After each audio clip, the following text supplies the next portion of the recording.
Hello, everybody. Thank you for joining me here today. And again, I'll ask you, if you will, to like, share, comment on the post, depending on the format where you are watching or listening. Follow, subscribe.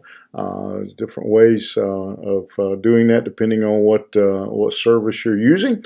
And then, if you will, look with me in the book of Acts, chapter 17.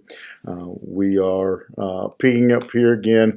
The apostles here have been accused of basically trying to turn people against the government. And again, these people didn't care anything about the government. This was just their means of, they knew that would get attention if they put it that way. And they say that Jason has received them, and they're going against Caesar by saying there is another king, Jesus. And when they tell them that, it says, and the people and the city authorities were disturbed when they heard these things, and when they had taken money as security from Jason and the rest, they let them go. So they hear that they're preaching that there is another king, and his name is Jesus, and they're upset about that. They're concerned. The word there again, disturbed by that. Now, the truth is, they don't really care. They don't care whether Jesus is king or Caesar is king. That doesn't really that's not something of their concern. What they are concerned about is how that's going to affect them personally. Again, if Jesus is going to be king, fine, just as long as we don't lose our position, we don't lose our income, we don't lose our authority, we don't lose our influence in the community. We don't care. But what they were concerned about was that Caesar was going to hear something about this, and that he was going to be upset and take their power away from them.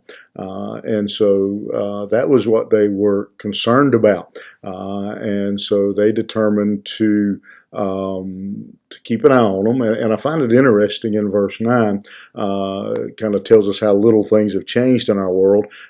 They took money as security.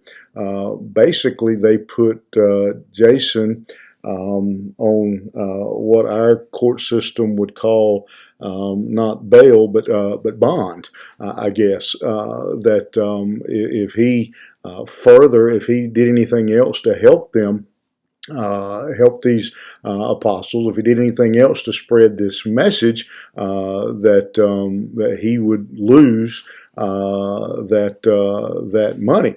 And so they were basically saying, Jason, making it where it would be difficult. Jason was providing housing, and so they were trying to take that away. And if they didn't have a place to stay, then they would have to leave.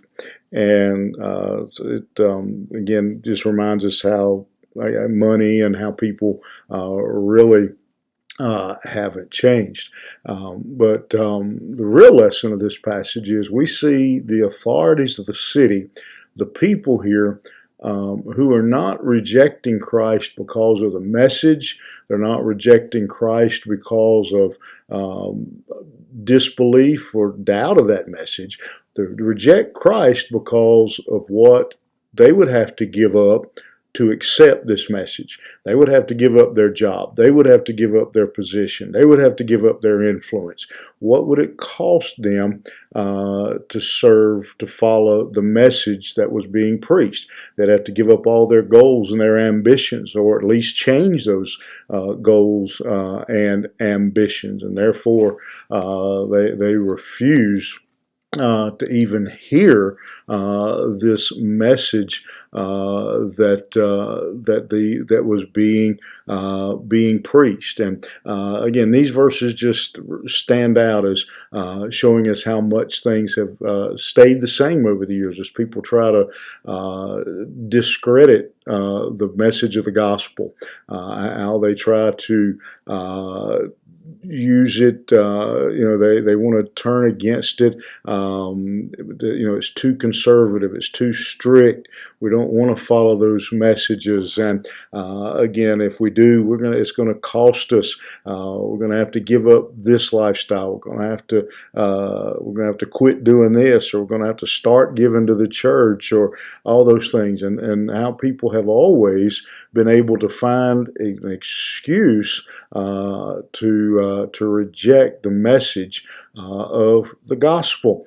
And so I would leave you with a couple thoughts this morning. One is to not be surprised that people still do that. And it always is shocking. I say don't be surprised, but I am still today. I'm surprised, just shocked when people reject the good news, the gospel of Jesus Christ, how they can possibly reject it.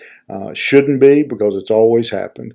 And again, how today still people don't want to follow Christ because of what they think they're going to have to give up, or what they think it may cost them.